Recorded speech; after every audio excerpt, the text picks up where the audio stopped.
Hi everyone, welcome to my channel. So ఇలాంటి సిచ్యువేషన్లో ఎక్కడ ఒకవైపు జియో పొలిటికల్ టెన్షన్స్ చాలా ఎక్కువగా ఉన్నాయి. ఒకవైపు యూఎస్ నుంచి టారిఫ్స్, అలానే యూఎస్ ఇండియా ట్రేడ్ డీల్ కూడా ముందుకు వెళ్తున్నట్టుగా కనిపించట్లేదండి. అక్కడ నుంచి మనకి యూఎస్ కామర్స్ సెక్రటరీ అయితే ట్రంప్కి మోడీ దగ్గర నుంచి కాల్ రాలేదు. సో మేబీ ఇది హోల్డ్ అవ్వచ్చు. సో ఈ విధంగా ఒకవైపు ట్రేడ్ డీల్ ఆగిపోయింది, ఒకవైపు టారిఫ్స్ 500% పడుతున్నాయి, అలానే జియో పొలిటికల్ టెన్షన్స్ ఎక్కువగా ఉంటున్నాయి.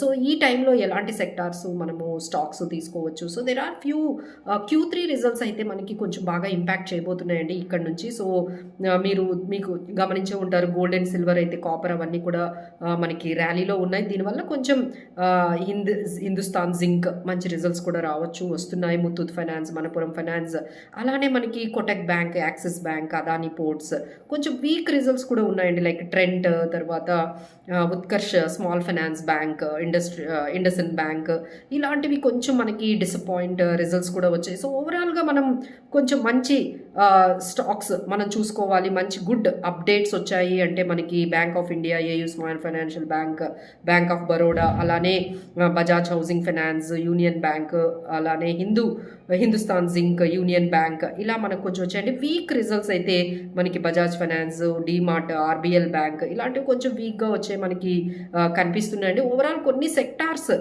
మీరు స్పెసిఫిక్గా చూసుకోవాలంటే డిఫెన్స్ అయితే కొంచెం లైమ్ లైట్లో రావచ్చండి. ఎందుకంటే ఇలాంటి జియో పొలిటికల్ టెన్షన్స్ ఉండేటప్పుడు ప్రతి కంట్రీ కూడా డిఫెన్స్ మీద చాలా స్పెండ్ చేస్తుంది. సో మనకి బడ్జెట్ కూడా February 1st రాబోతుంది. సో డిఫెన్స్కి చాలా ఎలకేషన్స్ ఉంటాయి. సో డిఫెన్స్ స్టాక్స్ అయితే పెరిగే అవకాశాలు అయితే మనకి బాగా కనిపిస్తున్నాయి. సో ఏవైతే ఎక్స్పోర్ట్ ఓరియంటెడ్ స్టాక్స్ ఉన్నాయో, ఎస్పెషల్లీ యూఎస్కి సంబంధించి మనం ఎక్స్పోర్ట్ చేస్తున్న ఆ స్టాక్స్ అయితే కొంచెం నెగిటివ్లోకి వెళ్ళే ఛాన్సెస్ ఉన్నాయండి. లైక్ ఎందుకంటే 500% టారిఫ్స్ వేశారు కాబట్టి కొంచెం definitely there will be certain negativity on these export oriented స్టాక్స్లో అయితే మనం గమనించవచ్చు. సో లైక్ ఐటీ స్టాక్స్ కూడా కొంచెం డౌన్ అయ్యే సిచ్యువేషన్ అయితే కనిపిస్తుంది.